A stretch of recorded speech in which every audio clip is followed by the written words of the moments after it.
Anda masih bersama CNN Indonesia Today, saya Lianita Ruhyat.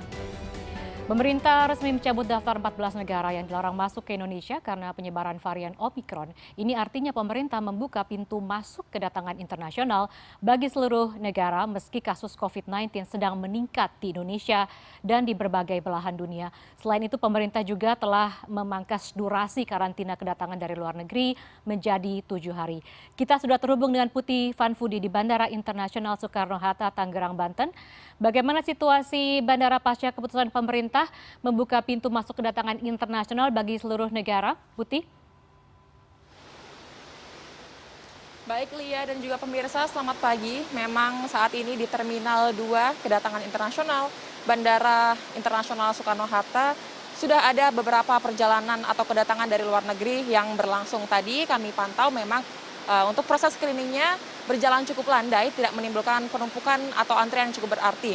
Kemudian para pelaku perjalanan ini ketika sudah melalui masa screening maka akan menentukan kemana mereka akan melakukan karantina, apakah di Wisma Atlet atau di hotel-hotel yang sudah mereka pilih.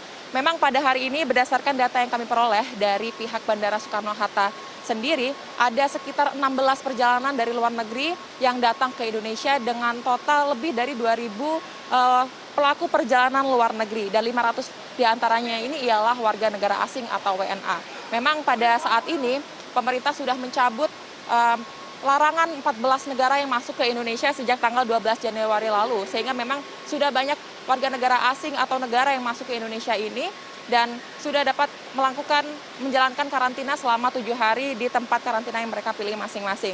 Pertimbangan pemerintah untuk mencabut peraturan tersebut ialah bahwa memang saat ini Omicron sendiri sudah menyebar di seluruh negara di berbagai belahan dunia dan tidak hanya dari 14 negara itu saja. Jadi memang dirasa kurang efektif apabila pelarangan masuk di Indonesia ini hanya diberikan kepada 14 negara tersebut, dan juga aturan tersebut sudah tertulis dalam surat edaran Satgas COVID-19 nomor 2 tahun 2022 tentang protokol kesehatan perjalanan luar negeri pada masa pandemi COVID-19. Sehingga memang pemerintah ini pemerintah ini tetap melakukan pengetatan pada pintu masuk, screening dan juga masa karantina. Karena memang saat ini sudah banyak negara yang sudah datang ke Indonesia. Memang Lia dan juga pemirsa, dapat saya sampaikan bahwa alasan pemerintah ini untuk menjaga kestabilan ekonomi dan juga hubungan baik antara negara-negara yang sebelumnya dilarang masuk ke Indonesia tersebut, sehingga tidak ada slack seperti itu ya, bahwa aturan-aturan yang diberikan Indonesia kepada negara lain ini dinilai kurang objektif.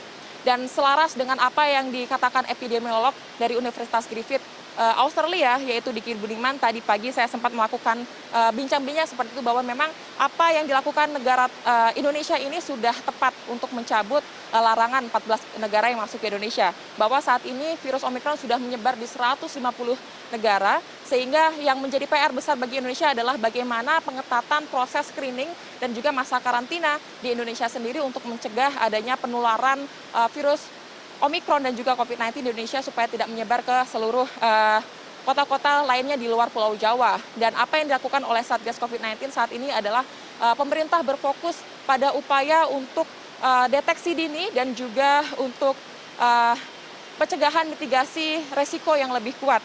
Sehingga saat ini pemerintah memberlakukan masa karantina 7 hari dan juga PCR 2 kali seperti itu. PCR pertama dilakukan sebelum keberangkatan dan juga PCR kedua setelah datang ke Indonesia. Para pelaku perjalanan luar negeri ini melakukan karantina selama 7 hari, dan pada hari H-1 masa karantina ini berlangsung atau berakhir, maka para pelaku perjalanan luar negeri ini wajib untuk melakukan tes PCR kembali untuk menentukan apakah mereka sudah negatif atau mereka masih harus menjalani proses karantina selanjutnya.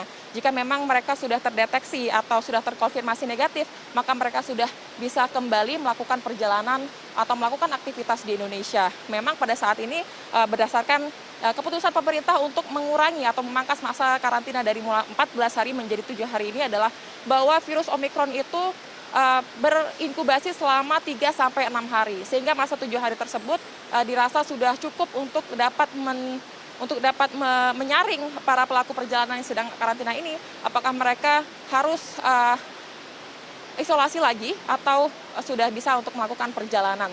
Seperti itu, Lia. Baik, terima kasih Putih Vanfudi melaporkan dari Bandara Soekarno-Hatta.